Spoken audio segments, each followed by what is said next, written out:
ATC বিন্দাস TV হইতে আজকের বিশেষ এবং গুরুতর সংবাদগুলি হলো চরম বিপাকে মানব সমাজ, মামের স্মৃতিতে সিঁদুর দিল ভাগ্নে। আইনি ও বৈধতার কারণে কি পরকীয়া প্রেমের ভালোবাসা সংসার বিচ্ছিন্ন করে এরকম দিন দিন জঘন্য রূপ নিবে, না কোনো সীমায় এই পরকীয়া নামের রঙ্গভঙ্গ জীবনটি স্থগিত থাকবে? এ নিয়ে চরম বিপাকে মানব সমাজ। পরকীয়া প্রেমের বাজারটি দিন দিন বেড়েই চলে যাচ্ছে। আবারও এরকম ঘটনা ঘটল ত্রিপুরায়। এক পরকীয়া প্রেমের চরম রূপ নিয়েছে ভাগ্নের সঙ্গে মামির পরকীয়া প্রেমের প্রেম কাহানির বন্ধনটি। ঘটনাটি সংঘটিত হয় ত্রিপুরার কৈলাসহর থানার অধীনে। মহিলার নাম সরস্বতী রবিদাস এবং ভাগ্নে সঞ্জয় রবিদাস। তাদের পরকীয়া প্রেম ছিল কাহারও জানা ছিল না। হঠাৎ করে শাদীর বন্ধনে এ ঘটনায় দুঃখে কাতর তাহার নিজ স্বামী। তাহারা দুইজনে স্বামীর উপস্থিতিতে করল বিয়ে। জানা যায় এই মহিলার 4 বছরের এক কন্যা সন্তান রয়েছে। স্বামীর উপস্থিতিতে সরস্বতী রবিদাসের স্মৃতিতে সিঁদুর দিল ভাগ্নে সঞ্জয় রবিদাস। চরম সীমা পার করল ভাগ্নে ও মামির সম্পর্কে। 4 বছরের কন্যা সন্তানকে পূর্বের স্বামীর কাছে চিরদিনের জন্য রেখে বিয়ে করল সরস্বতী রবিদাস। কান্নায় ভেঙে পড়ল তাহার পূর্বের স্বামী শঙ্কর রবিদাস। 4 বছরের কন্যা সন্তানটির জীবন বিভীষিকায় হয়ে উঠল। খেলার মাঠেই মৃত্যুর কোলে ঢলিয়ে পড়লেন স্থানীয় ক্রিকেটার হরজিৎ সিং। জানা যায় হঠাৎ করে হার্ট অ্যাটাকের কারণে উনার এ পরিস্থিতি হয়েছে।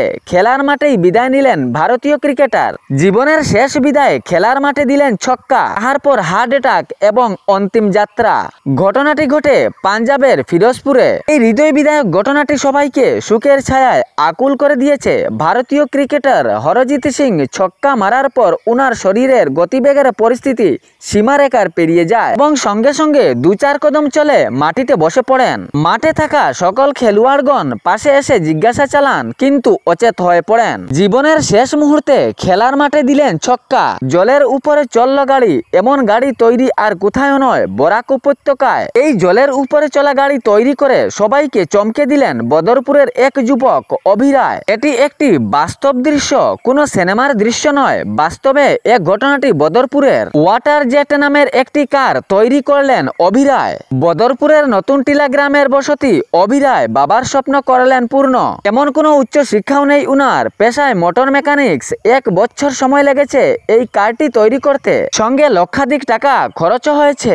সনবিলের বিরাট জলাশয়ের উপরে এই ওয়াটার জেট কার চলার উদ্দেশ্যে বানানোর পরিকল্পনা নিয়ে তৈরি করা হয়েছে এই অদ্ভুত কার। অভিরায় জানান 8-10 বছর থেকেই তিনি ছোট বড় এরকম কাজ করতেন। ইহাতে জানা যায় উনার আগে থেকেই এরকম প্রতিভা পরিকল্পনা ছিল, কিন্তু জলে চলা ওয়াটার জেট কার তৈরি করে সবাইকে তাক লাগিয়ে দিলেন। এখন তিনি একটি হেলিকপ্টার তৈরি করার উদ্যোগ নিয়েছেন বলে জানা গিয়েছে। তাহলে ভিডিওটি শেয়ার করতে ভুলবেন না, যাতে সঠিক সংবাদগুলো অন্যজনের কাছে পৌঁছায়। ধন্যবাদ।